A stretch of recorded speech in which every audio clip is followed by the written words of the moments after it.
সুবহে সাদিকের পরে সর্বপ্রথম যে ব্যক্তি বাইতুল্লাহ প্রবেশ করলেন তিনি যুবক মুহাম্মদ রাসূলুল্লাহ সাল্লাল্লাহু আলাইহি ওয়াসাল্লাম।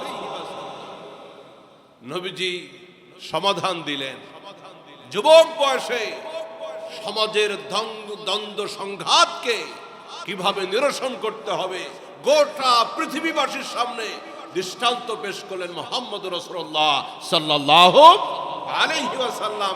ইচ্ছা করলে তিনি নিজেই পারতেন এই পাথর একাই তুলে দিতে, কিন্তু একটা সমতা, সবার সাথে একটা ভালোবাসাপূর্ণ সমাধান যেন হয়, নবীজি নিজের গায়ের চাদর মোবারক তিনি বিছিয়ে দিলেন হারামের চত্বরে, কাবার পাশে।